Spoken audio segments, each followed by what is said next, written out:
Greetings, everyone, and welcome to the weekly live stream for the Rest of Your Orbis channel. And I'm your host, Lucius Aurelian, and thank you for joining me. I'd like to extend a greeting to all Prime Explorers, all viewers, and all others joining us. We're returning to that very interesting area, that unique zone of the Great Conjunction. And it's good to see everyone, and I would just like to remind everyone what we're exactly talking about, because I understand that not all the viewers may have gotten the chance to watch the exploration. I'd originally intended to release it earlier in the week, but there were some technical difficulties, so it came out this morning, the titled exploration Gateway to Tartaria. And what we're looking at is this very specific geographical area here in the middle United States, or the Midwest as it's known. There happens to be some rather unique coincidences, and I'll just say coincidences to start off with, because as you well know, I'm not one who's very keen on geographical arrangements. Now, it's not because I discount the possibility of ley lines. In fact, I consider it a very strong possibility.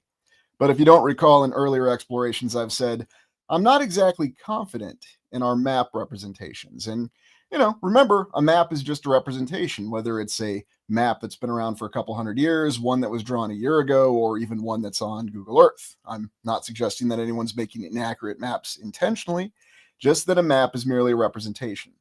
So I'm always a little reluctant before I go looking for patterns off of the maps and trying to compare it with the aerial imagery and so on and so forth. I am willing to do it, it's just not something that I indulge in first and foremost.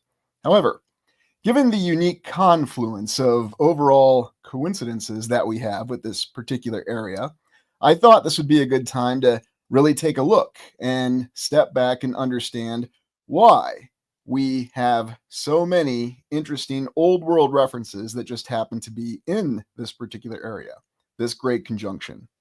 And in summary, what do you really have here? Well, you have 4 state capitals, and 4 state capitals that are connected geographically, and they seem to form a gigantic diamond. And everything within that diamond, in fact, near the center of it, we just happen to have the town of Dyersville, a very small town of only 1,000 people that has this massive 2-towered basilica. Yes, a small town of 1,000 people that has a 2-towered basilica. Now, if you've been viewing the channel for a while, you know I've explored this structure before, both on my own and in conjunction with Old World Exploration. Last year, we did a joint exploration called Rural Old World. We really looked at a lot of these isolated mega structures that just seem to be out in the middle of nowhere. But this gets even more interesting when you consider all of the folk tales that we have that are associated with this area. Now, I want to proceed very carefully before we go into the details and look at this overall exploration. And first, I want to warn you that this is a lot of folk tales, especially the last part of this exploration. In other words, these stories may just be that. They may be stories that people who were bored working on the farms, although back in the day, how did anybody get bored working on the farm? I'm not really sure, because it's a lot of work, sun up to sundown. But maybe it's just imaginative stories that people contrived and they were passed down over time and they really don't have any meaning. But there's a lot of similarities and there's a lot of coincidences to certain things that we look at when we explore the old world. And even if we discard all of these folk tales from this particular area of Iowa, Dyersville, and the surrounding rural areas, there's still so many overlaps with old world exploration that we do, starting with the state capitals. And that's going to be the very first thing that we take a look at, and I'm going to detail for you. And so this area of interest with the 4 capitals. And we start down south in Illinois, because this was officially the first settled area, in the city of Springfield. Ah, yes, the large city of Springfield. See, I did it. Hopefully it doesn't annoy anybody, but if it does, oh well, that's just who I am. There's a little bit of a joke about Illinois that persists to this day. And that joke goes as follows. There's Chicago, and there's the rest of the state. And, if you live in Illinois, you're probably well familiar with that. Chicago is its own unique land, and then you have the rest of the state. But the state capital is in Springfield, and we have explored the state capital in Springfield, Illinois. It's quite intriguing, and you may remember that nice unbearded statue of Lincoln that we looked at out in front of it. But very, very interesting when you look and you connect these state capitals. Remember, that's capital with an A because we're talking about the capital city. You do get this very large diamond pattern. And right in the middle of it, you just happen to have the Mississippi River Valley. And you have a slew of old world sites, a plethora. So many sites, whether they're towns or cities, or even just isolated buildings or structures, such as the Basilica in Dyersville, or even this church that we're going to look at in Petersburg, Iowa. We've looked at it before, but we're going to look at a lot of new things. And so you go up to Madison, Wisconsin, and on that little isthmus there in the city of Madison, they still have their state capitol, which, by the way, is still the tallest building in the city. There is a city law there that mandates that no building can be taller than the state capitol. They've got a very nice one. And then, of course, the Iowa State Capitol. We're very well familiar with that, building number one in all of our explorations here on the channel, just because it's the only five-dome state capitol in the United States and one of the few five-dome structures in the land. An incredible palace that sits in the great city of Des Moines, and I don't say that with any sarcasm. And so we have our lines extending from Springfield. Of course, you may recall there's always the question, is Springfield the same Springfield from the TV show The Simpsons? Well, sometimes they hint that it is when Grandpa Simpson says, "I'll be damned if I recognize Missouri." But you can see that the lines here connect from Springfield to both Madison and Des Moines. And so going up from those state capitals, we go to St. Paul, which is the capital city of Minnesota. Now, it's not Minneapolis, although it's interesting to consider where the capitals are positioned within the states. For example, both Minnesota and Wisconsin have their state capital cities located in the relatively southern portions of the state. Now, yes, perhaps that's how the settlement went and that's how it worked out, but we also consider that the original capital of both Wisconsin and Iowa when they were territories was actually here in Burlington. Yes, that's right. Burlington, Iowa was originally the first territorial capital of the state of Wisconsin when it was a territory. So all sorts of strange anomalies when we start to step back and look at even the official history, trying to decipher what's going on here. Now, when you consider this entire space, all this land that's roughly marked off by these lines by connecting these state capitals, yes, we get a giant diamond. Now, is this precise? Are these distances exactly precise? No. But as I said, I'm not always confident in maps. And so this is the area that's going to be the focus of our interest in this exploration. And at the end of the exploration, we're going to talk about what may have happened in Dyersville, what was featured in the exploration Gateway to Tartaria today. Because what it seems like we have in this particular area is one of the best combinations of overall evidence. Again, even not including the folktales that we have of what happened in Dyersville in the past, that show us that there is something that happened very differently than the picture that we have painted from the official history. And so that is going to be the focus of our exploration tonight. And I know it's just a lot to cover, and maybe I bit off more than I can chew, but that's okay, because that's what makes it really fun. Oh yeah, the prism. That's a good comment, and that's a good way to look at it too.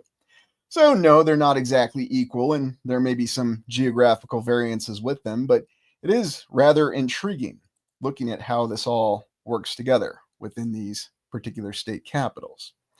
Now, within this area of interest, we're going to look at some cities and towns that we haven't explored before, and these areas that are right in between there. So let me change images here, and we're going to take a look at our first town, and this is not a town that we've explored before. And this does fall in the area of interest. Let me make sure you can see the picture. Oop, there we go. Make sure I get the picture enlarged. Good evening, Sissy. Good to see you. And so when you look at this particular town, Fort Madison, Iowa, there's the old Iowa State Penitentiary. Ah, yes, the old Iowa State Penitentiary. Again, another prison that dates back to the very early days of Iowa. In fact, the prison itself was established before Iowa was a state. And we notice that there is some very interesting and elaborate construction on it. Now, we'll be informed that it's masonry construction, but oddly enough, we also see signs of more advanced construction. So they really built this thing in the 1830s, 1840s, or do we say we built it later? Yes, we have different histories with it. But it's a very interesting structure. It's another one of these impressive prisons. Yes, don't worry, we're going to take a look at our favorite castle prison in Iowa. I wouldn't miss the chance. And by the way, it happens to fall into this geographical area that's outlined by these 4 state capitals. Now, looking in the town of Fort Madison, this is the library that they're renovating. Yes, another one of these impressive castle buildings with these unique foundation stones and steps. And of course, our fairy tale tower. And look at that, an intact tower that has not been renovated over time. Isn't that quite interesting? Yeah, there you go. Are they facading it? Are they going to facade it? Yes. Good continuation. Sooner West, guess it's time to take a road trip of the diamond. Need to see all these buildings. Well, yeah, and you know what, Sooner West, I need to get down to Oklahoma and take a look at the brick towns down there too. So we've all got things that we need to do. But staying on task here, you see we also have one of our interesting little symbols here, little wreath and possibly around some sort of device. Who knows how that's been changed, but why would you even bother to put that in this structure? Oh, and it looks like we have our little cartouche. I wonder what was removed out of these symbols. Yes, this building has been subject to a lot of renovation over the years. But again, not exactly what you'd expect for Fort Madison, Iowa. And, population of this particular town, city, small city. See, no pronunciation errors there with a small city. And so the population has been anywhere from 10 to 15,000, never more. Currently, it's around 10,000 if current census figures are to be believed. And you know how I say they're always to be questioned. Again, not suggesting a conspiracy. Maybe somebody made a mistake. But here it is, the Iowa State Prison, Fort Madison on the east side of the state. And you can see that the entire wall, and we have what looks to be a compound with a smokestack. And so it gives the impression that that's originally what this was a compound in Fort Madison. And you may recall when we looked at the bird's eye view, it appears as though the prison was always there. Well, yeah, it was a fort, or at least that's what we'll say. Many other interesting structures, though, when we look at this relatively modest town. And we can see it in some of these older brick structures and all the decorations near the roof of the building. And as though we just had all the time in the world to be able to do such things. And it's not exactly what you'd expect for a very small city. I mean, let's be honest, it's a large town in eastern Iowa, on the very eastern edge of Iowa. And here we have a nice beauty here. The Lee County Savings Bank building. It even says it on there. And I like how they added the year, 1893. Well, we know we don't need to question that. It was obviously built in 1893. And what exactly is this constructed out of? Romanesque red stone, some sort of unique limestone that's been colored. I mean, we'll have some terminology for it, but very, very well constructed, very carefully put together. And of course, we have the decorations and a little bell tower. And isn't that interesting? The bell tower is intact on this one too. So again, very modest town, 10,000 people. And it may surprise you to know that the other towns that we look at don't even have the population of Fort Madison. So picked one in each state to take a look at. So yeah, there you go, Julia. Founded in 1893. Absolutely. Founded and marked in 1893, most likely. Hey, New West Reset. Good to see you. Thanks for joining us. So, yeah, who knows, Mark? Well, maybe it was all added later. It's hard to say on a lot of these. So, anyways, just one of these very impressive structures in a very modestly sized town. They also have their own incredible church down there in Lee County in Fort Madison, St. Mary of the Assumption. Yes, another one of these massive churches of the Assumption. And once again, it's built into the hill. A very, very impressive bell tower. Just amazes me that they were able to throw up all these churches. And of course, I think this was constructed in the 1870s. I'm shooting from the hip here, but sometime in the 1800s, it's kind of all the same thing. We can just assume it was built sometime in the 1800s. So they got their own little impressive church down there in Fort Madison. And then taking another look at the Iowa State Penitentiary, and we can see that it looks like there were some more modern additions here, ceiling in this doorway. But again, right here, you can see some of the detailing, especially on this tower. And of course, we have parapets on the tower. And you know what I say about parapets? It's where you can go and reenact your final duel from Deathstalker 3, Trox Artis versus the Deathstalker. So, they could have filmed that right here. They didn't need to go all the way down to Mexico City. They could have filmed it in Iowa. The Iowa State Penitentiary. It would have been the perfect place for Trox Artis's fortress. You could have done wide shots too, saved a lot of money. I don't know. Should have wrote Roger Corman at the time. But what exactly is this structure really made from? I mean, is this some sort of limestone? This actually matches the more advanced construction techniques that we see present in things such as the Polk County Courthouse in Des Moines. And we've seen it in many other structures that are attributed to the very early 1900s.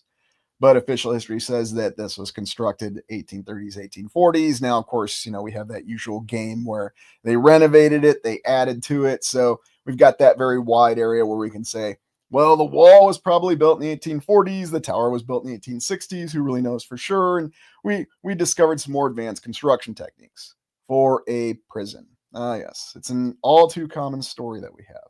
Nicest prisons to be found on the outside in Iowa. Yeah, exactly. KC 9 through 3. Forts become prisons. Armories become prisons. So, look at that. I am Kairos. Look at the wear line.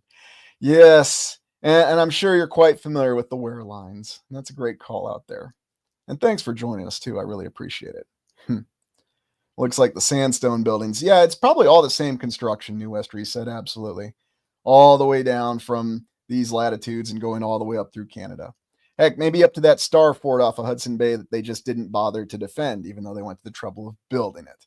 Hey, Phil, good to see you. So, anyway, let's go to the next one. Oh, that's the last image that we have for Fort Madison. Now, there are plenty of other structures in these cities and towns that we're looking at, so do not despair.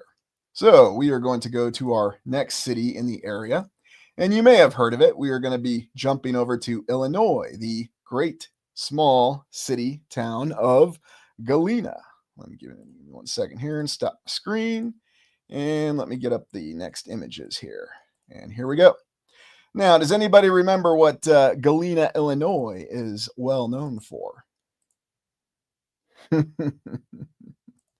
Oh, there we go. Similar to Eastern State Penitentiary in Philadelphia. Good call out there, JW. Absolutely. It is very similar. Similar construction, too. You know? And I mean, now all we hear about is difficulty with prison security. I guess they didn't have trouble with prison security back in the day.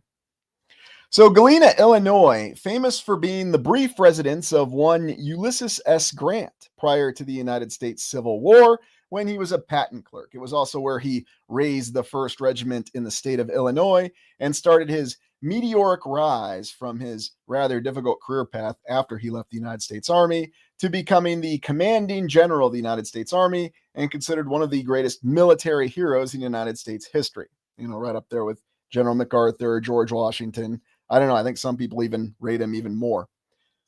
Birthplace of Willem Dafoe. Yeah. Well, it's actually not far, New West Reset. Remember, Willem Dafoe is from Appleton in Wisconsin, but, you know, not too far from here. Hey, thanks, Sooner West. I appreciate that. And welcome to the new members. So, who knows? I'm sure Willem Dafoe went through Galena. But yeah, here we have a picture, apparently, of Ulysses S. Grant. Very, very interesting picture. And of course, he's got his elbow up. You know, this guy was always great at blocking. The interesting story, though, is the great town of Galena actually went so far as to build one of these incredible houses in 1859. And then at the end of the Civil War, they dedicated it to U.S. Grant because, you know, he lived in the town for a year. Whatever happened to that kind of recognition for veterans and war heroes? You know, why aren't they building them houses everywhere? Or soldier asylums like they did after the Civil War. We just don't do that anymore. And we'll just give them a wall and say, here, have a little bit of money if we're even going to do that. You know, most times, no, we can't give you the money. And then you're doing a march like the March of the Bonus Army. So here we have the U.S. Grant Museum in Galena. And by the way, Galena is actually a scientific name for the lead that's mined there, or the precious minerals, whatever they're actually mining there. And apparently that's what they decided to name the city after. Now, it rocketed up to a population of about 10,000, according to official figures. And then after the Civil War, it siphoned off. I think it's maybe about 3,000 now. But another story where they have all these very impressive buildings. And here we're looking at a wide shot of Galena. And here you can see some rather unique buildings with incredible clock towers. Again, all what we're informed is masonry construction because apparently there was no trouble doing that in the 1800s. Nice bridge there, too. And even look at the foundations and supports on the bridge. Oh, yes. What is this, limestone? You know, we just had limestone all over the place, and apparently it was very easy to move with, you know, horse and cart. Who needed hydraulics, right? Yeah, there you go, New West Reset. Better than Leadville. Oh, goodness. Hey, Kathy, good call out. Yeah, Galena, Indiana. I forgot about that. And another example of names being repeated all over the place in the United States. So. But let's take a look at some of the other images that we have. So again, very small, modest towns. You know, I wouldn't even call them small cities. I mean, I joked earlier calling them small cities, but really they're very large towns. Here's a different look at that image. And Again, whenever you change the natural lighting, it's one of the main indicators, I think, of old world buildings when their actual color seems to change. Now, I know what you're going to say. Well, it'll happen with any building. Yes, to an extent, but not to where you actually see the entire appearance of the primary color change. It's always an interesting facet that I notice with old world buildings.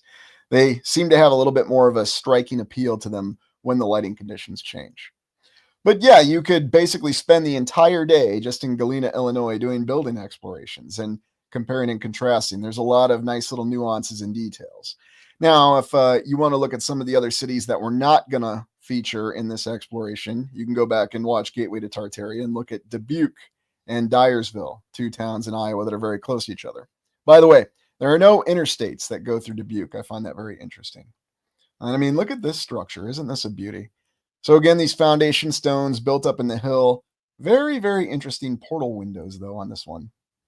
You know, and I'm not wondering if maybe in another location this would be considered a high school. I mean, really, you could purpose this building in anything. It's the city hall, it's a church, it's a high school.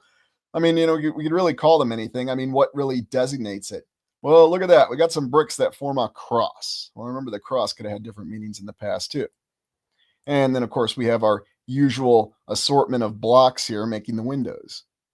And I really wonder on the strength of these particular bricks, because when you look at these old world buildings, you always remember that the building blocks, whether they're bricks or whether one form they're sandstones or infinite amounts of limestone that they had, the structure and the strength has to be much greater than what we have available today. And what's the evidence for that? Well, easy. The building's still standing. It doesn't seem to have any structural issues whatsoever, which is most of the great town of Galena. Here is the Belvedere Mansion. You know, it's one of these impressive mansions that they have. Now, this is very similar to a lot of the housing that you'll see within this diamond or geographical area that we have of the Great Conjunction. And I recall staying at a bed and breakfast. It was actually in the town of Lansing. That's just across the Mississippi in Iowa, but it's very much like this house. And it was a bed and breakfast. And two things you'll notice when you stay in this house. One, you don't really hear thunder go by outside because the walls are so thick, apparently. And two, when someone walks on the stairs or opens or closes a door, you never hear it. Yeah, isn't that crazy? Houses in the 1800s that they could build to those kind of structural standards and that durability that could actually dampen sound from the outside. I mean, you know, if you're in one of your modern $500,000 to $900,000 houses in our great subdivisions in the United States, I'm just speaking for the United States, not for the other nations, because that's where my experience is right now, you'll hear a pin drop outside. Yes, that's even after you paid to have your house freshly built. But these older houses that are fast approaching 200 years old, or we'll just say 150 years old on average, yeah, they could build them to that standard where you won't hear a thing outside. You won't hear anybody walking on the stairs. You won't hear a door open and closing. And I know the explanation that I got from the caretaker is, well, they just had the money to build them better then. Yeah, all these houses all across the Midwest, everybody could afford them apparently, and everybody could build them too. And maybe you accept that. Yeah, there you go, Barbara, built before.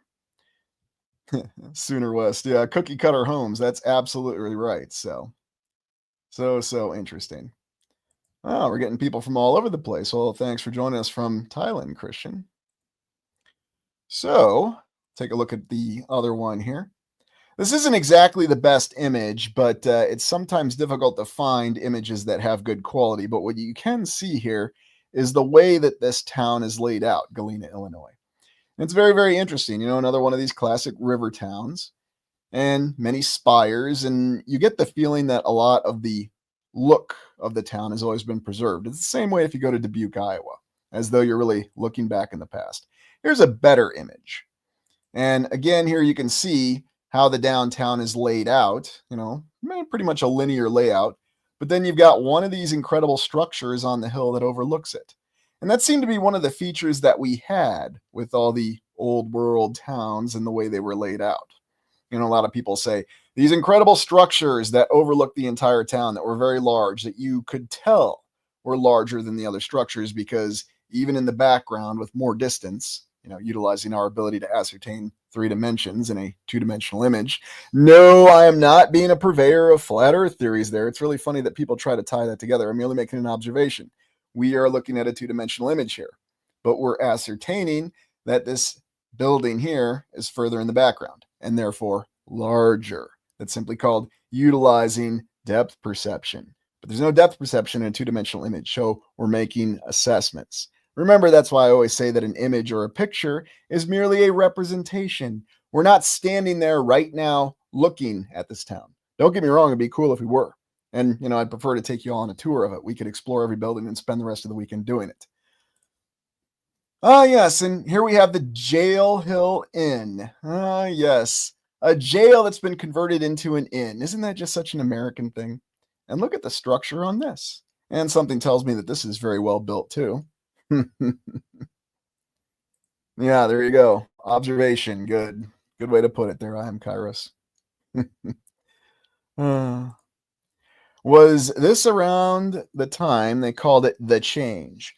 I suspect that these structures were from before the change, but we'll get to that here at the end of this exploration. We'll talk about what this change is and what it was. So, yes, Jail Hill Inn. This looks like a great place to stay. And I bet you wouldn't hear anything on the outside of this either. I mean, look at the decorations here, some of the details. So I wonder how many rooms they have. Probably as many cells that they had, and they converted them into nice, luxurious rooms. Just like that asylum in New York near Buffalo, they converted into a 5-star hotel because, why not? These buildings were built so incredibly well, whether they were jails or asylums, we could very easily repurpose them into 5-star hotels in our present era of time. Because why wouldn't you do that? Another look at one of these impressive mansions in Galena.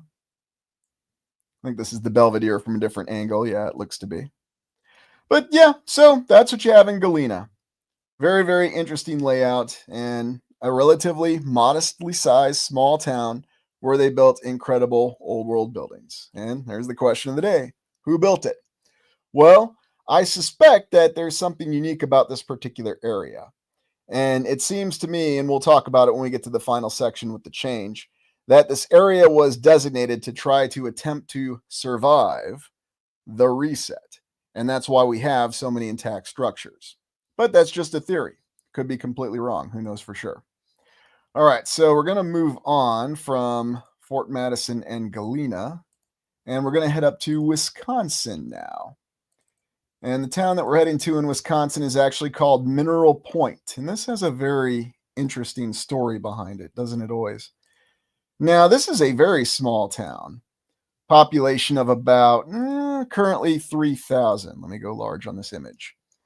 And this is actually right in between Madison and Dubuque, but it's still in the big diamond area. I'll just call it that for now. But very interesting history. One of the oldest towns in Wisconsin officially that was settled in the late 1820s when it was a territory. Get this. Much like Dyersville, Iowa, instead of being settled by the usual Germans or Irish or Czechs that were informed the Midwest was settled by primarily, this area was originally settled by Cornish miners. That's right, English from Cornwall. And isn't this an impressive structure? Apparently this is for sale right now, so good way to start a look. And again, reminder that we're in Mineral Point, Wisconsin, off of Highway 151. Ah, yes, look at this house. And it's a wedding venue. And you know what I say about wedding venues? That's the authenticator of being a genuine old world building. Well, you can see that they're in front of this particular structure. Ah, yes, imagine having that as your house. Wouldn't that be very impressive?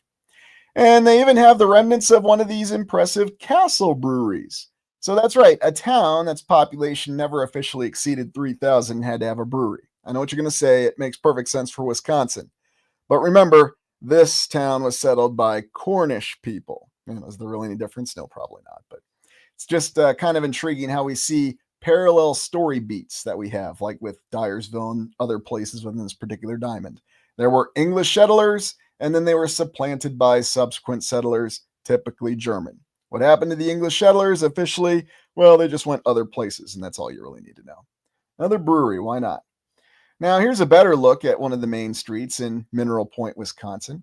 And here it really gives you an idea that you're kind of looking at a little bit of a fairy tale town that really just doesn't seem to add up, does it?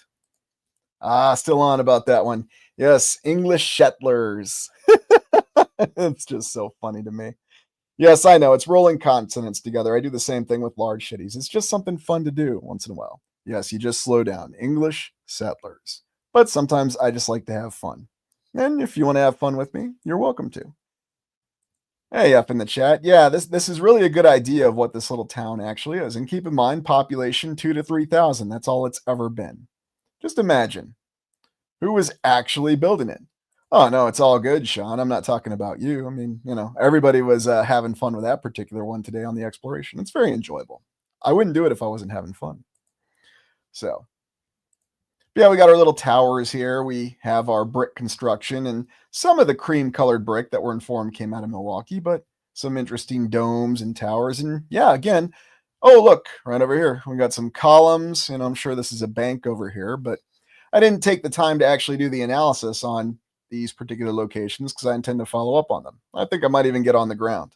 Maybe that's where we'll do one of our tours. Who knows? This is a very interesting image here because you can see the different construction styles. I mean, here we've got some block construction, we got brick construction, basically every type of building that you can think of in this small little town where they were just mining the lead, apparently. But, as was said earlier, at least I didn't call it Leadville. So,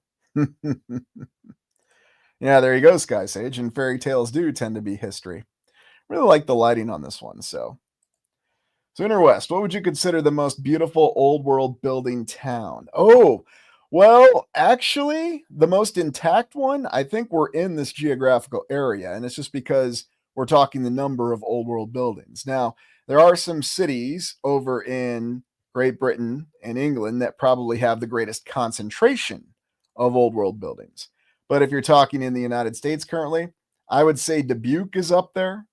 And then, of course, these areas that we're looking at right now, these very small towns. And the reason why they're so high, they're very easy to access. And a lot of people who go there, they're the historical tourists. And so it's just very easy to get into these towns and explore them. So, anyway, that's why I recommend it. But yeah, I would say Dubuque is up there on my list, Inner West. Dubuque overall is a town in Iowa. And the closest thing to an interstate they have going through it is Highway 20. So let's see what else we've got here. Ah, yes, here's this very impressive house, this mansion, whatever you want to call it. Looks like they have a lot of gatherings here. Again, not necessarily the best image, but that's why it's important to get on the ground there. I still love this portal window and the design with it. And I have a feeling this is another one of these structures that you don't really hear anything once you're on the inside of. Oh, and look at this. The First United Methodist Church in Mineral Point, considered one of the oldest congregations in Wisconsin. Very, very interesting construction. One of the oldest churches, and it looks to be a very impressive church. Because, we've got to have only the best churches. Oh, look at that up there. That almost looks like one of those older crosses that you see if you actually go to Ireland. Did the Cornish build that too before they left? I don't know.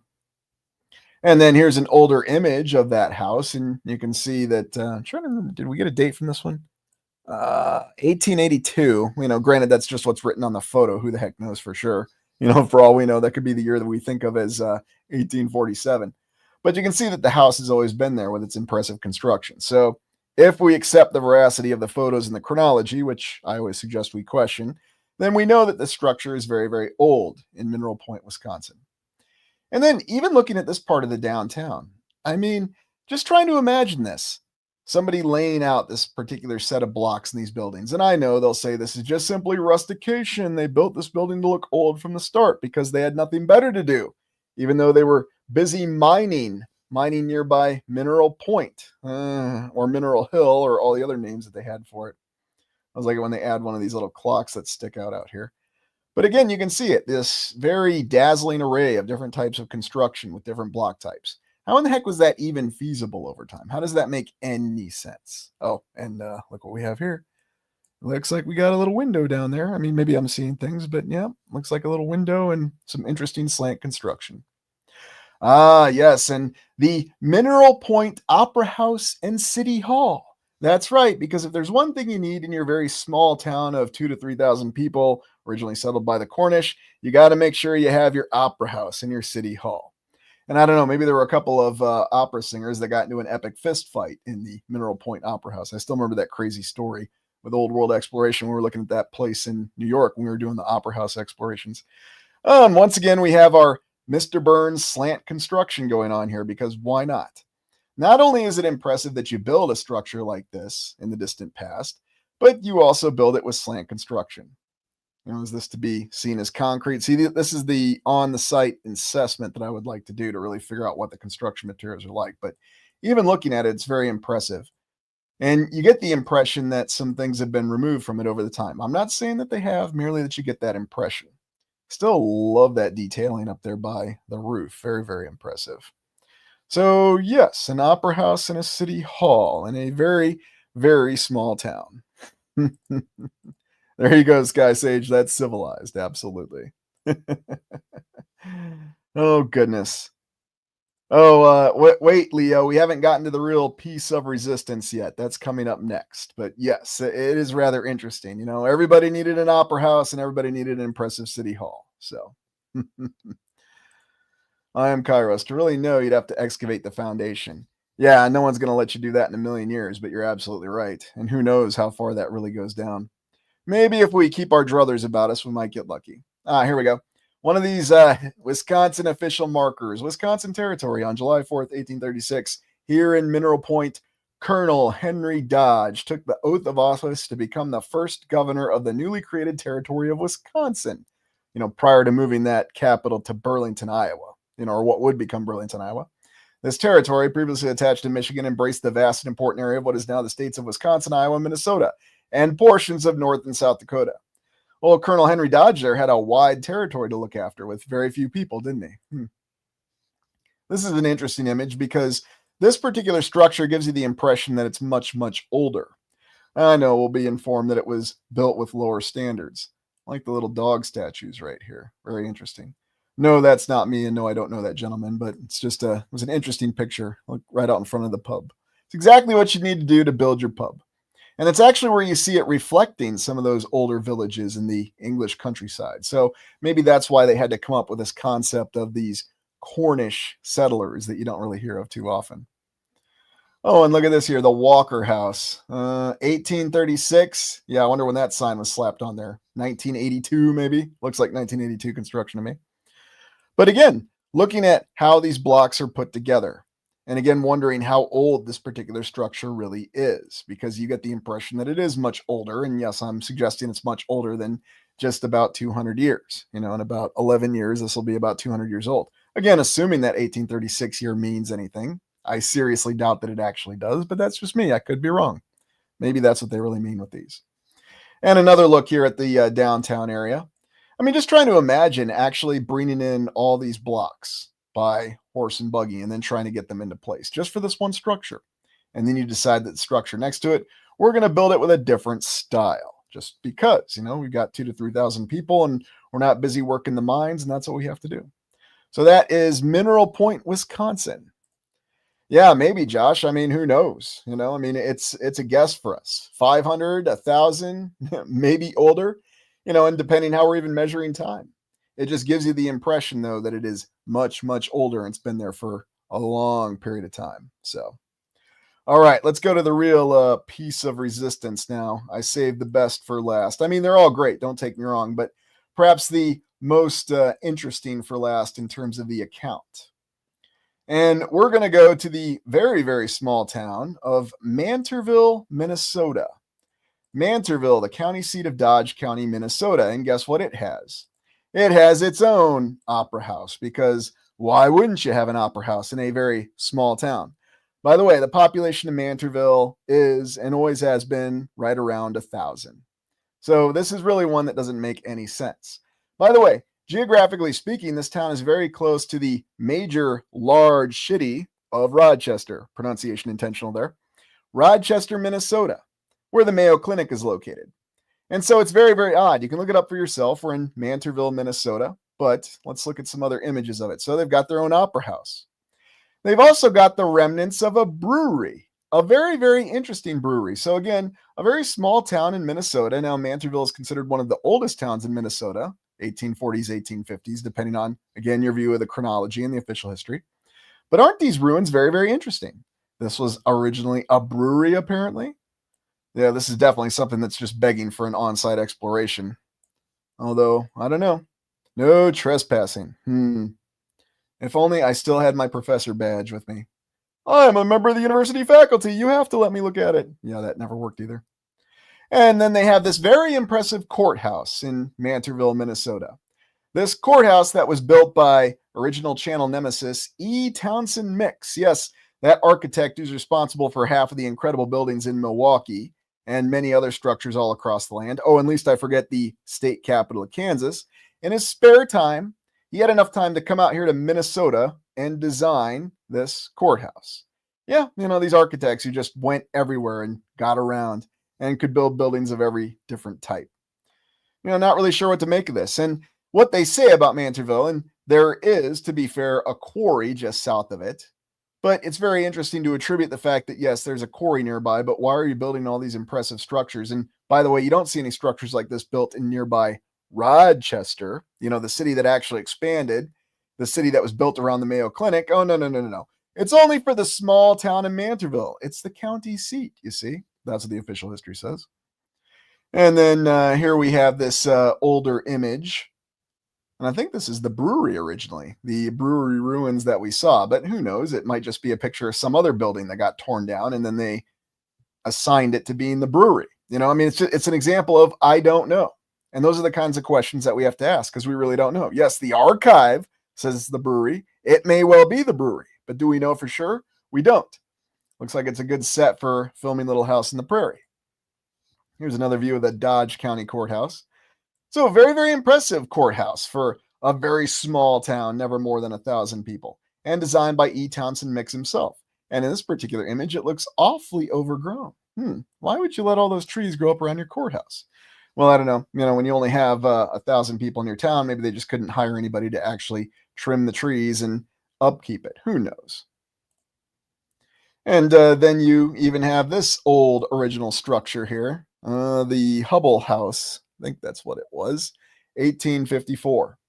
And again, considered one of the oldest structures in Minnesota, made out of that impressive limestone. So Mantville, there you have it, the very small town of just over 1,000 people, depending on when we look it up. So, yeah, just a tad bit overgrown. And so those are the 4 towns that you have in this diamond area. And yeah, exactly, Heidi. 1854 for sure. But these are the small towns that you have that you can explore. What you got here, Deadpool Kid? Do you think with the Mandela effect and deja vu, it's possible timelines merging and auto-correcting in some way to allow equal coexistence? I have a feeling that's exactly what may be going on, especially with this unique area of land that we're talking about. And when we get to the change or the reset event, however you want to refer to it, we'll talk about those theories in detail. Because it seems as though there was something unique about this area. And again, I'm going to give you my full theory on it when we get to the end. So anyway, so those are cities and towns. And prior to talking about the change, I thought we'd look at some unique structures first before we take our break, and then we'll talk about the change. And you may remember some of these unique structures, and you might be surprised to know that they're all again found within this diamond area. So let us get started here, and maybe you remember this one, maybe you don't. We're going to start with another prison, because why not? Yes, the prison in Iowa, Anamosa, Iowa. Just the way you need to construct your prison, like a gigantic castle with many, many parapets. Really, why do you need so many parapets? I just don't know. But I remember doing the on-site on this a while ago. Very impressive structure. Uh-oh. Looks like we're having some technical difficulties. Okay, it's working its way out. So, yeah, exactly, Albie. It doesn't look like a prison. No, it never does. It looks like a very impressive castle, something that would compare to anything over in Europe. I know if there's anybody from Europe and you want to get offended by it, that's totally fine. But this is a prison in the middle of Iowa. Anamosa is not a large town in Iowa. And yet somebody built this in the 1890s, apparently, because we needed only the most impressive prison we could have then. Could anybody build this today? Well, you don't see anybody building prisons like this today. Even the portal windows. And looking at some of the staining on what we're informed is all limestone. Now, they have the story of this little place called Stone City where they brought all this Anamosa limestone. That's what they call it, Anamosa limestone. And that's how they built all these impressive structures. Don't ever think or consider that it might be some more advanced material that was the result of a previous civilization. It is certainly not that, although, that's my prevailing theory. But, you come to your own conclusions. Here's a look at the overall compound of the prison, and you can see that's exactly what it was. It was a compound, and Yes, when you look at the structure and the surrounding structure, it doesn't really give you the quote unquote prison vibe. I mean, again, why do you need the big grand castle entrance? They'll know they're going to a prison because we have the great castle. Oddly enough, in recent events, this has appeared in the news because of the lack of air conditioning in the facility. So who knows exactly what the story is. Now, we go to nearby Petersburg, Iowa, and they have this very, very impressive and elaborate Catholic church. I mean, really, you could call it a cathedral if you want to, but what's interesting is you are seeing all of Petersburg around it.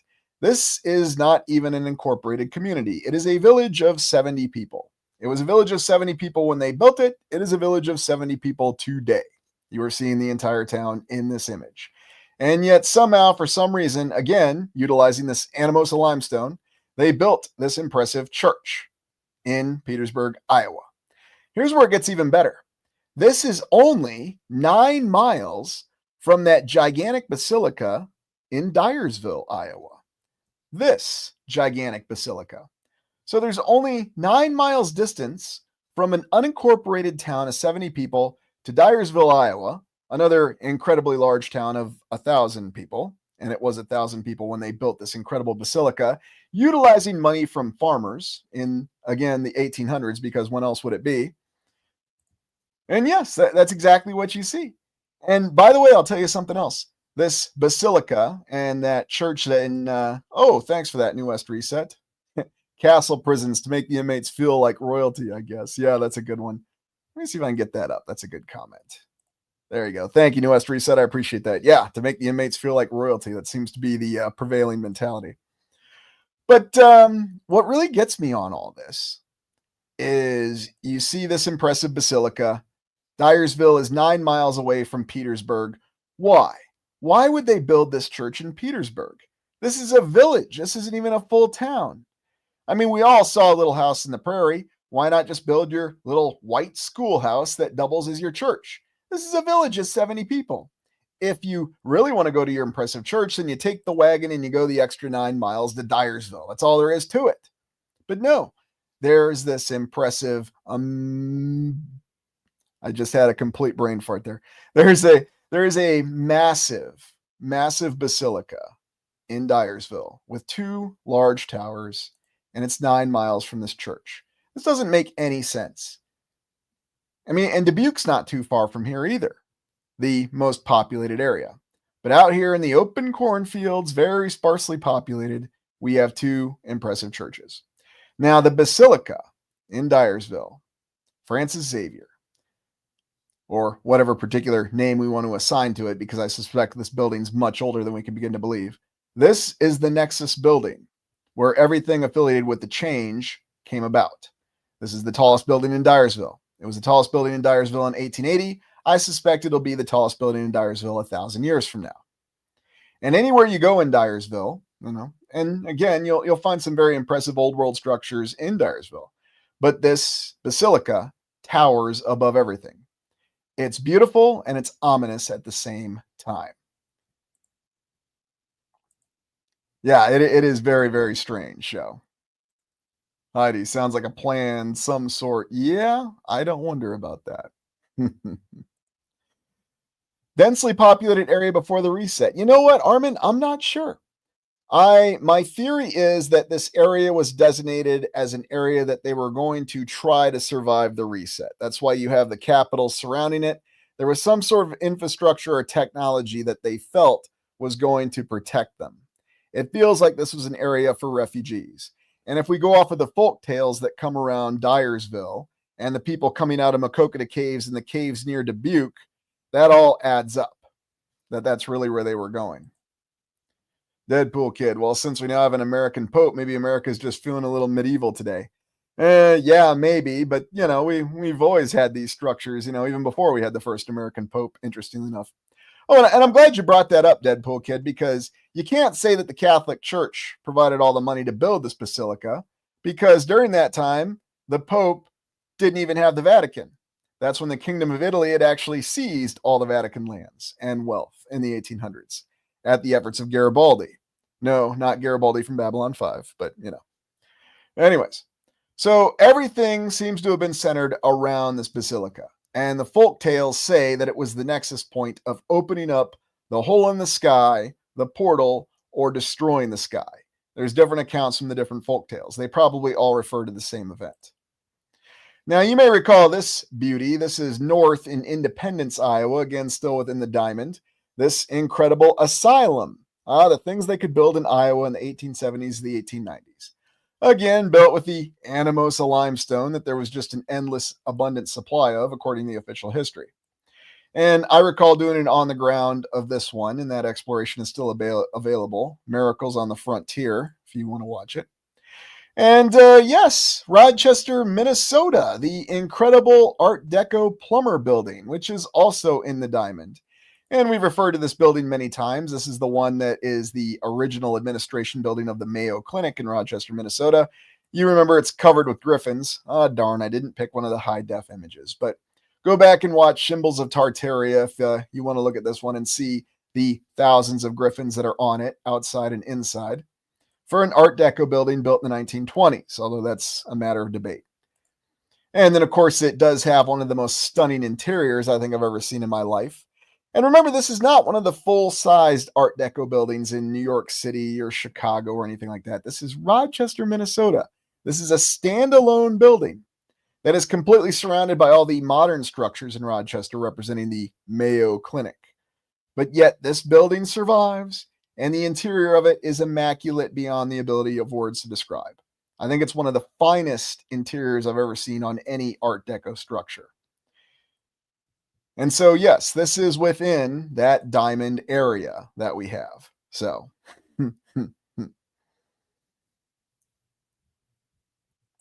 yeah, exactly. I'm Kairos. Granite mosaic superfloor. I mean, everywhere you look in the structure. And yes, it's covered with griffins and owls and all the classic symbols on the inside for a building that was ostensibly built to represent the Mayo Clinic. So, again, all this falls within the geographical area of the diamond. Now, I'm not saying that there's no old world outside of the diamond formed by the four capitals, just that some of the finest examples are on the inside, and they're isolated, which is why I have the theory that this was a geographical area that somebody tried to survive the reset, and it just didn't work out so well. Now, going up to St. Paul, Minnesota, just south of the Minnesota capital, just within the diamond, we have the Cathedral of St. Paul, this massive cathedral built in the early 1900s. And I remember in my life when I drove through St. Paul the very first time, I was rather young at the time, I actually thought that St. Paul Cathedral here was the state capital of Minnesota, because it's actually built on the most prominent hill. And just to give you an idea of scale, let me make sure you can see it well. You can see the nearby cars there. And again, something else that compares with any of the finest cathedrals within Europe, built in Minnesota in the early 1900s. Same architect who was responsible for throwing together the St. Louis World's Fair. Yes, it's always the same architect, isn't it? I'm surprised it's not an E. Townsend Mix special, but he had finally passed away when they attributed this. Massive decorated portal windows, incredible domes everywhere you look, and a structure that just really, really stands out like you can't even begin to believe. Here's another angle of it. And here you can see all these subsidiary domes and, almost looking like something out of, maybe like the Hagia Sophia or something. And, even something that you could actually confuse with the legitimate Cathedral of St. Paul, the one in London. And oddly enough, it's very similar proportioned, impressively decorated. And this is one of these structures that I'm just going to say, it's one of those real reality bending structures. Just with its size, with the detailing in it. Again, I mean, what exactly do these figures represent here? And again, we have another massive cartouche on it. Not exactly the things we'd expect for a massive cathedral, is it? Impressive bell towers too. And then, of course, the dome. And I'm only going to show you one interior picture, this one. Keep in mind that this is not even the main dome. This is a subsidiary chapel. And just look at some of these construction materials. Remember, 1906 to 1915. I think that was the official construction dates given for this impressive, massive cathedral. And remember, they had to build that during the winter.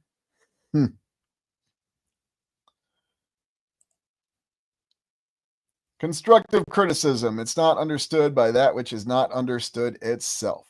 Well, remember, there's always two components to constructive criticism, so. And, Carol, this is definitely one that I would recommend exploring in person. And it's even more impressive when you consider how nasty the winters get up there in Minnesota. So, Vaughn, is there a tunnel 27 miles round under it? Who knows? It might actually be access to that large infrastructure and the underground transit system that might actually exist. All kinds of rumors of that. So, Heidi, the tour guide told me it was built by Irish immigrants. They always have a story for one of these massive cathedrals or basilicas in the United States. It was built by these immigrants. It's just like the one we're going to look at this upcoming week in Milwaukee. It was built by Polish immigrants. Yeah, no wonder they say everybody was artisans and craftsmen, even though they also say they were unskilled labor. So which is it? You can't have it both ways. So, so no mental asylums do not make any sense. That's a good one. Oh, Kyle, yes, Holy Hill.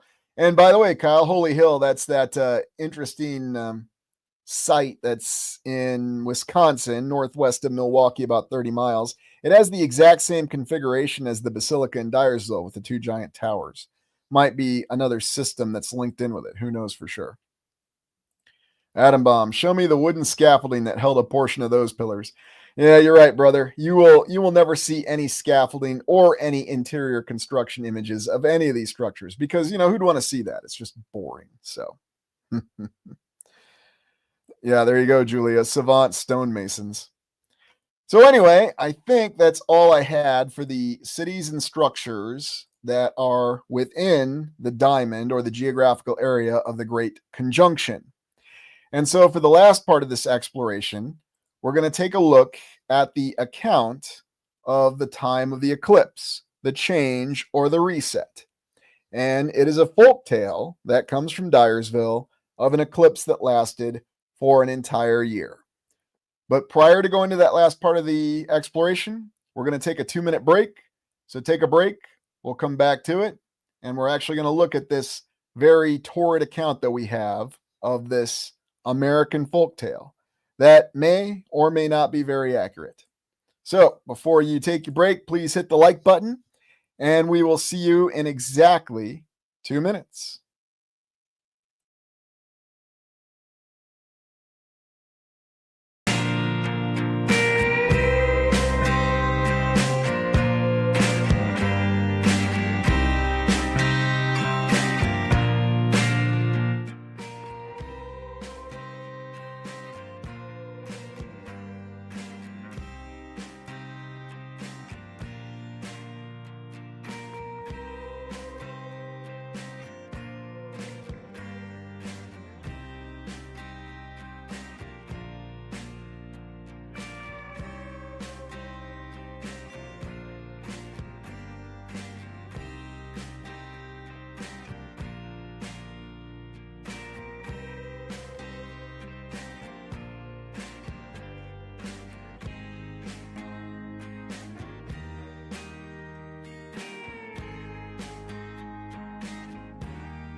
All right, we'll give everybody a chance to get back on, and now we're going to go to the most exciting part of the exploration, the time of the eclipse. So give me one moment here, and we will get these images up. Now, just be prepared and remember that this is an account of folktale. Now, what really happened, and this is centered around the town of Dyersville in Iowa. And we'll go full image here. Hey, thanks, New West Reset. I appreciate that. And welcome to the new members. So as we take a look at this account, oh, it's a little bit more than shocking, Albie. This one's a little bit disturbing, so. Hey, the Latterix. Made it just before the break was over. Well, good to see you, so. Anyway, hey, Rory, thank you. I appreciate that. So here's what this all comes from. This original account of this group of people from Dyersville, Iowa, or around Dyersville, Iowa. Folktale indicates that there were a group of survivors after this event called the Change. At least that's what they call it. And the change involved the entire nature of the land being utterly destroyed. They say there was an eclipse that lasted an entire year. There was all sorts of strange celestial events, and the people survived by seeking refuge in the caves. There's Makokata Caves, not too far from Dyersville, and there's some caves that are even closer, and a Dubuque. And that the people had come out from those particular caves and sought refuge in nearby Dyersville, because at that point, the folktales say that the land was desiccated and that it was dead. However, the basilica, at least what they called it back then, the church or the holy building, interesting enough, close to the name of Holy Hill. And remember, this looks exactly like Holy Hill in Wisconsin, coincidentally, even though it was built much before, according to the official chronology. Love the picture of the supermoon here. And that's exactly what the theory is, that the basilica in Dyersville is actually an old piece of technology, an apparatus as part of a larger machine that was either utilizing frequency or cymatics to try to generate some sort of method to shield and protect these areas from the reset event, whether it was plasma fire or something else. Based on how the land was utterly destroyed, we can assume it was something along the lines of plasma fire. Or who knows, maybe it was some other sort of frequency device. And there's also the theory that the frequency devices, the churches, were actually subverted and then used against the land to create the reset event. There's also that theory. So a couple different things that are coming around and about this that make it very, very interesting. What do we do when the blood moon is between two towers? Yeah, exactly, Isabella. Exactly. What do we do?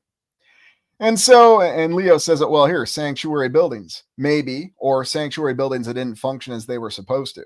So, James Johnson, I've seen recent caves shown on YouTube by the guys who climb into them, that there's lots of them in the Northeast, apparently.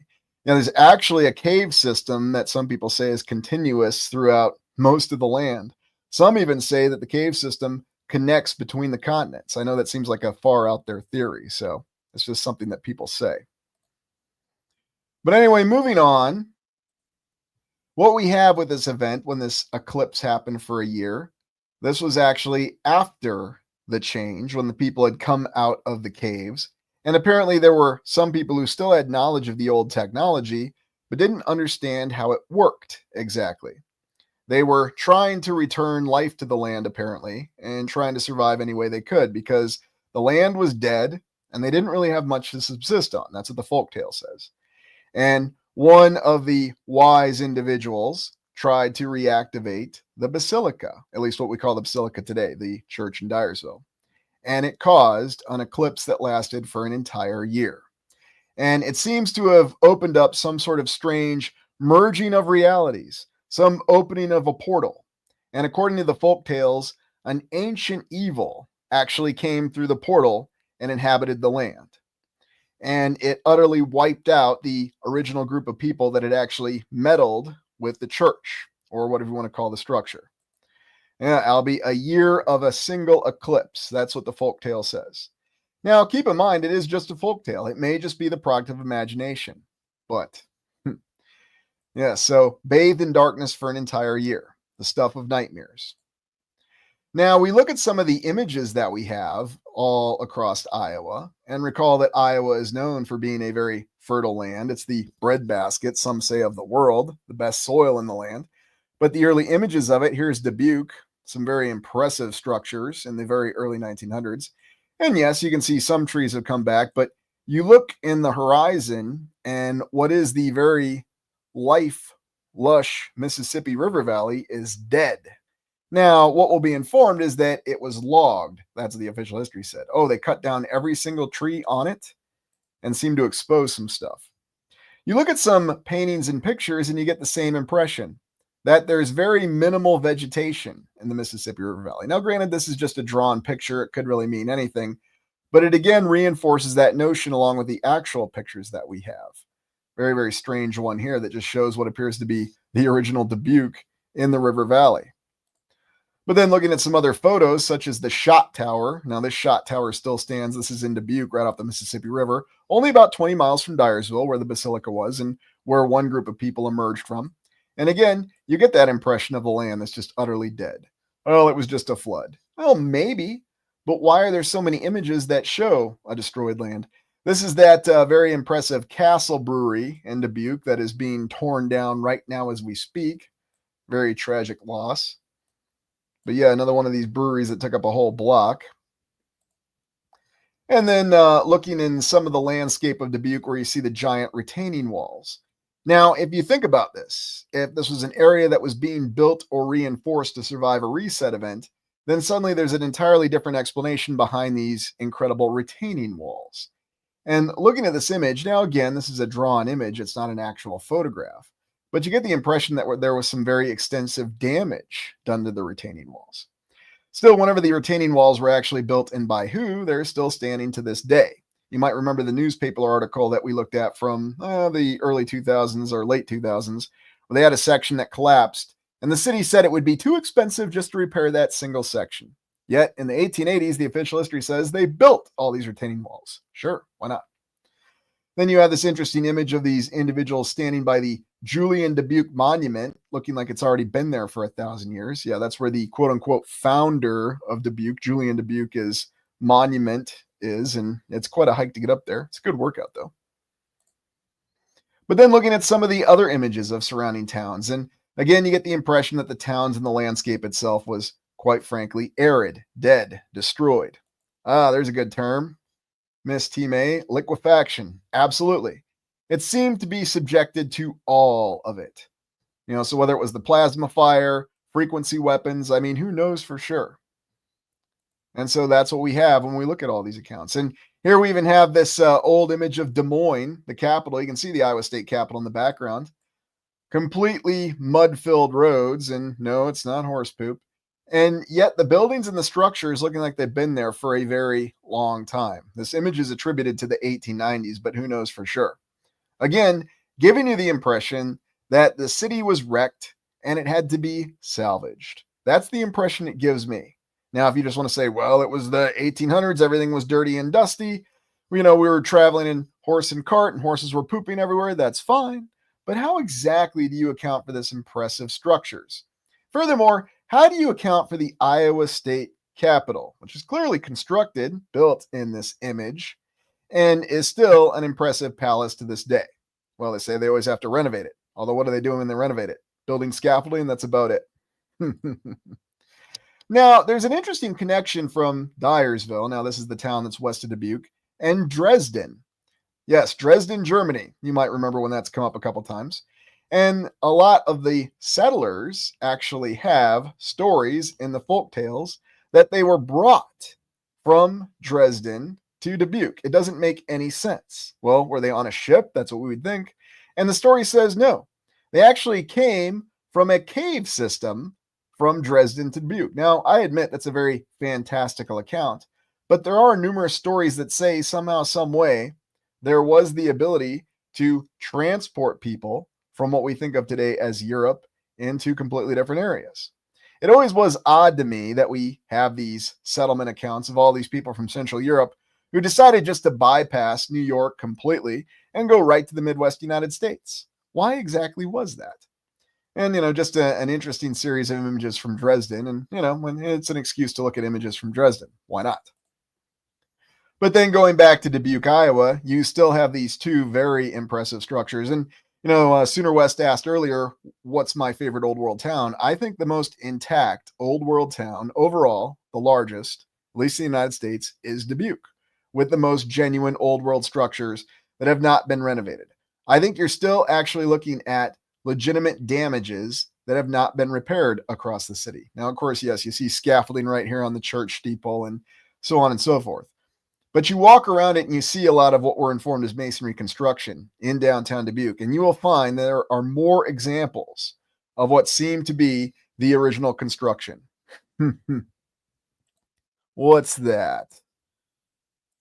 Off topic, though. If the Pope isn't wearing a Burger King crown and have Ronald McDonald as a jester, I'm calling foul, dang it. Yeah, well, you'll never catch me in Burger King or McDonald's for that fact. Closest I'll get is I'll watch the film The Founder, so.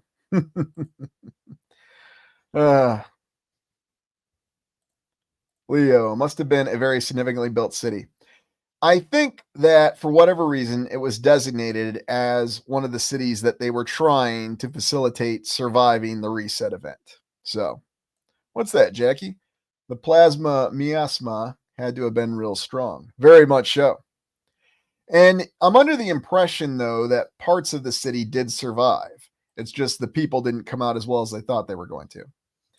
Now, going back to this account, what really happened when this ancient evil came in the land once they opened the portal at the Basilica in Dyersville.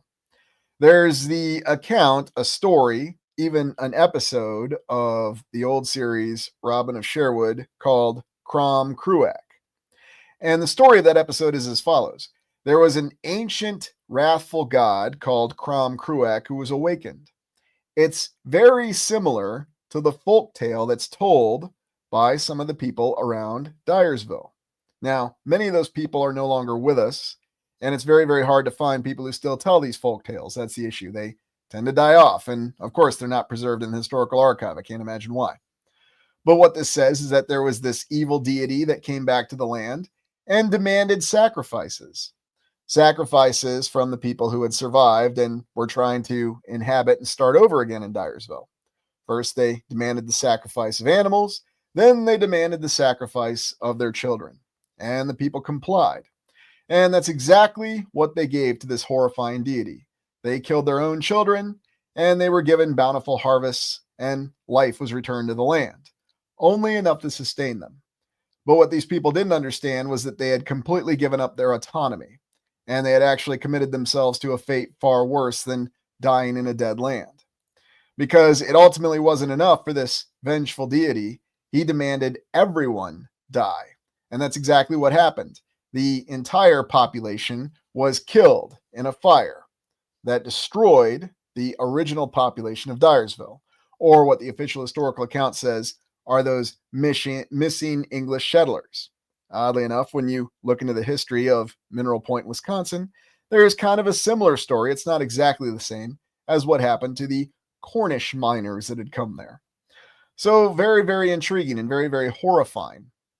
And there's all these accounts in these folk tales of children being taken and sacrificed at night by this deity and those that served it, even those that were not part of the original settlers. And even the entire legend of Crom Cruach. And, if you want to watch that Robin of Sherwood episode, that's the name of it, Crom Cruach. It actually details this entire struggle. It's really a synopsis for this folk tale. It's not exactly the same, but a lot of the beats are similar to it. Where you have this very terrifying Lovecraftian deity that had returned and had to be stopped by the combined powers of the other survivors. And that's how the folk tale went. Eventually, they were able to stop this horrifying sacrifice to what we view as Moloch. And yes, there's a great representation of Moloch if you watch Metropolis.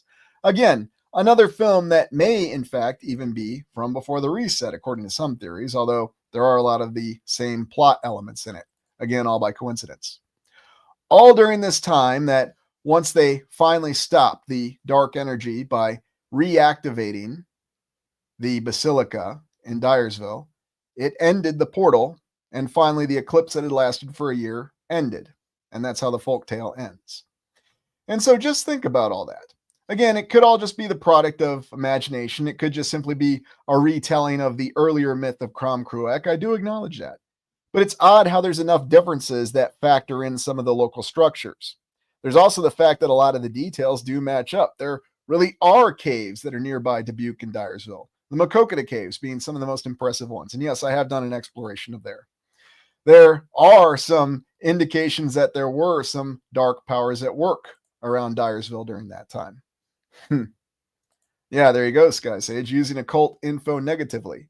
Or even thinking about all the terrifying things that could be done with alchemy. You know, we talk about alchemy. If alchemy is used for good purposes to help people, it's amazing. But imagine if it was subverted and used for evil purposes. What could that really mean? And then Carol says it right there. The dog-headed people. Absolutely right, Carol. The cat-headed and the dog-headed people. Or in other words, the terrifying life forms that were created to serve in the army of Daradon, the king of the world, going back to that account. So, but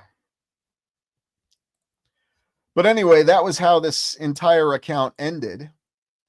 And yet there are still legends of Crom Cruach. There are still legends of these horrifying deities that might still be out there that demand sacrifice. And we've explored that before when we talked about the exploration of the ancient evil. Now, does something of that still inhabit the land? Was that really the forces that were behind the last reset? Is there still something from that dark entity that still resides within each of us to this day? All may be possible and all may be true. And it's fascinating to me that in this one little town in Iowa that just happens to be near the geographical center of this diamond that all this transpired. Again, it's a series of incredible coincidences. A terrifying story of meddling with forces the people didn't understand, resulting in giving themselves up to an evil deity and having to sacrifice their own children and ultimately their own lives. Now, there's another variation of the story where St. Patrick himself actually confronted Crom Cruach, which, again, has a lot of similar beats or similar themes and details to this folk tale from Dyersville. Oh, yes, and I should note they even have a variation of the Wicker Man tale on it, too. No, I'm not talking about that movie with Nicolas Cage where, he talked about the terrifying bees. Less said about that, the better. But there's a reason why all of these horror stories still endure within our memory and why when they're brought to the big screen, they still have a resounding impact on us, as though this is some sort of collective memory. And maybe that's why this is just such a powerful story. So, yeah, you're absolutely right, Albie. The first movie is great. You can't beat Christopher Lee, can you? So, and no, it's not that Nicolas Cage is a bad actor. I mean, the guy's been in more movies than, you can count. But still, it's just quite intriguing to think about all this and how all this factors together. What do we got here, Deadpool Kid? Do you think Tesla's technology had anything to do with these resets or portals? I don't think the technology that's attributed to Tesla had anything to do with it. I suspect that he was one of the individuals that was either involved in reverse engineering it, or he was simply the person who was attributed credit for it. One of the two. Could be completely wrong. And again, the official history could be right. Maybe Tesla really was an incredible genius. I suspect that he was very brilliant and he did have access to a lot of this stuff. But, between how they divided up responsibility for who did what, somebody had to reverse engineer it. Somebody had to salvage it, if that's indeed what happened. So many different interesting theories. I am Kairos. That's a whole different Burning Man men. Yes, but I do wonder what's the overall intent behind it. So. Christopher Lee was England's Vincent Price. Yeah, definitely somebody who could act and definitely somebody who just had quite an interesting screen presence. So, anyway, that is the account of the time of the eclipse. And as a companion piece to this live stream, I strongly suggest you watch Gateway to Tartaria if you haven't and you want to get more of the details on Dubuque and Dyersville and look at this story from another point of view. Robert, this seems localized. What about the rest of the world? Well, that's what we don't know. Maybe this all happened at the same time. What's interesting to me is that it is localized and that there does seem to be a lot of coincidences with it.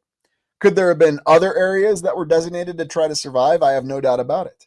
But it just depends what kind of information survived to reach us. If we didn't have these folk tales, we really wouldn't have any of the pieces of this story. We'd have absolutely nothing behind it. So that's what makes it very, very interesting. And as Heidi just says, yes. Vaughn, imagine Jesus was here in his camp of saints, would explain the US's early warning system along Canada's northern border. That is very interesting, too, and why there was such an effort done to construct that. Uh, Hey, Theater of the Absurd, there are gaps in history, the Dark Ages. What do you think about the Chicago fires? Well, there's a lot of gaps in history. And maybe that's exactly what the Chicago fires were. They were actually the reset event. You know, there was also the Peshtigo fire, which torched a good portion of Wisconsin. So, anyway, there's always a lot more to say about it.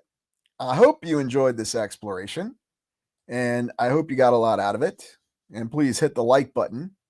And I know that this is going a little bit further than what we normally do. And I know this is a little bit outside of how I do explorations, but I thought it was time to try to put things together a little bit for this area before we moved on and did others. So, share fortunes. Oh, the Chicago fire, every city fire, and then a world fair 20 years later. Yeah, at least according again to the official chronology. I mean, who knows? Who knows exactly what happened and what the real timeline is? Oh, thanks, Sovereign, Invisible, and Traceable. I appreciate that. Oh, good. And I do appreciate the comments, and I'm going to go back and take a good read of them. What's that, Beth? That's an interesting comment. Northeast Iowa is called driftless. Yes, it certainly is. It's very interesting. That entire Mississippi River Valley, all the way from Keokuk, Iowa, all the way back up to Minneapolis, St. Paul. You've got La Crosse. You've got all those towns in there. Very, very interesting. So, anyway. All right, everybody. Well, thank you for joining me. Please hit the like button before you go. And we've got a fresh series of explorations coming up for you this week, and we'll let you know what the topic is for next week's live stream. Thank you for joining me. This is Lucius Aurelian signing off.